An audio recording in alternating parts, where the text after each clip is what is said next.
E será que é importante a conversa com o Vigili para o reconhecimento da cidadania italiana? Esse é o reconhecimento que se faz lá na Itália, quando a pessoa vai lá e espera, né, o Vigili passar e toda aquela coisa. Fica no vídeo até o final, eu vou falar para você tudo, né, a respeito disso. Antes disso, curte o vídeo, se inscreve no canal, não deixa de compartilhar o conteúdo e de ativar o sininho das notificações.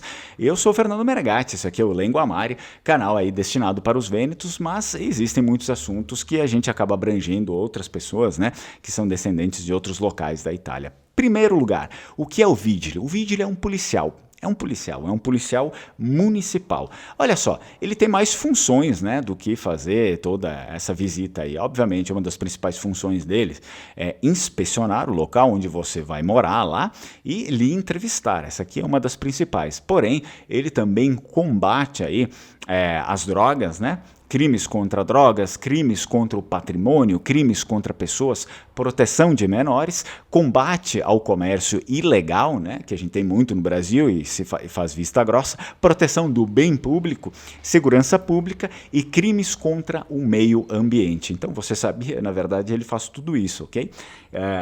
Óbvio, né? Ele tem algumas funções que são mais importantes, mas ele tem também toda essa incumbência aqui.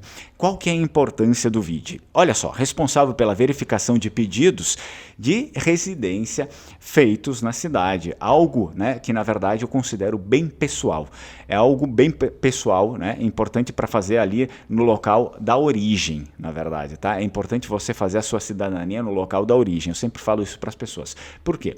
Porque o Vigili, na verdade, ele te faz uma série de perguntas, ele faz ali uma conversa que é sim uma conversa mais, não é uma coisa assim, digamos, como é que eu posso me referir? Não é uma coisa tão fria, uma coisa tão padronizada, mas sim me parece uma coisa um pouco mais pessoal. Ele vai tentar ver realmente quem tu é, não por perguntinhas ali padrão. Ele faz uma conversa mesmo com você. E aqui eu separo, obviamente, um espaço para o vêneto, né? Se você é descendente aí de vênetos, vai e faça o seu reconhecimento de cidadania lá no Vêneto e, por favor, saiba a língua vêneta, saiba falar língua vêneta.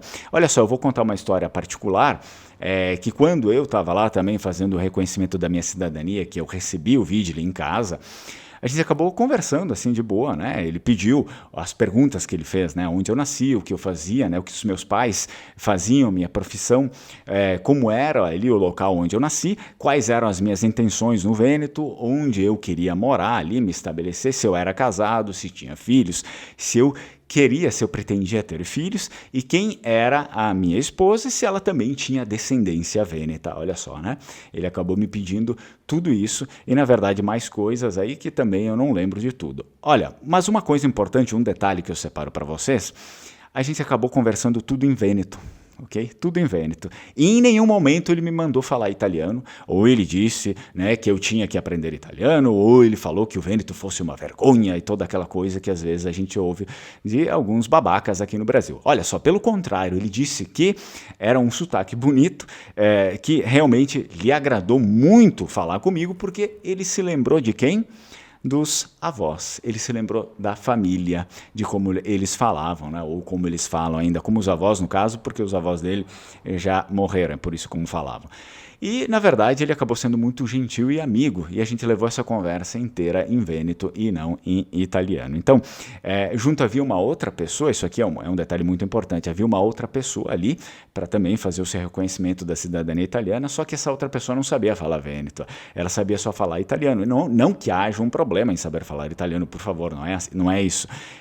Não querendo ser tendencioso, né, e nem querer falar mal do italiano, mas o que acontece é que o Mauro, que era o nome dele, na verdade, se tornou amigo meu, ele praticamente não conversou com a outra pessoa.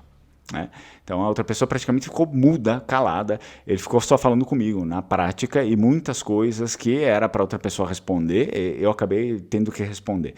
por ela, ok? Então, esse daqui acaba sendo uma das coisas que eu gosto de mencionar para as pessoas que eu nunca tinha vindo aqui para falar para vocês. E até hoje eu tenho aí o Mauro no meu WhatsApp. Isso aqui é uma grande lição também, né, para meia dúzia aí de imbecis que falam que a língua vêneta não serve para nada, para que tu vai aprender isso? Aprende italiano já. Isso aqui já serve como uma grande lição, porque existem coisas que são muito pessoais e coisas pessoais a gente tem que abordar no pessoal e não no impessoal. Nesse caso, o italiano às vezes é muito impessoal para certas pessoas, principalmente para coisas importantes, ok? Então, o prazo para visita, né? Outra informação importante aqui, até o 45º dia após o requerimento, prazo legal, né? Está ali estabelecido pelo artigo 20 da Lei 241 de 1990. Então ele tem 45 dias depois que você faz o requerimento para ir lá te visitar. No meu caso foi depois de 3 semanas. Depois de 3 semanas eu recebi aí a visita do Vigile. Espero que você tenha gostado aí do meu depoimento, na verdade, porque eu falei bastante, obviamente, sobre a figura do Vigile, mas bastante coisa também da minha experiência pessoal. Se você gostou, curte, se inscreve no canal, não esquece de ativar o sininho das notificações. Quer aprender língua vêneta para falar assim como eu falo e conseguir, obviamente, fazer amigos assim como eu fiz? Se inscreve aqui no curso de língua vêneta, tem um link aqui na descrição do vídeo, eu vou deixar também aí nos primeiros comentários do vídeo e você sempre será bem-vindo. Tchau, tchau, Strucon!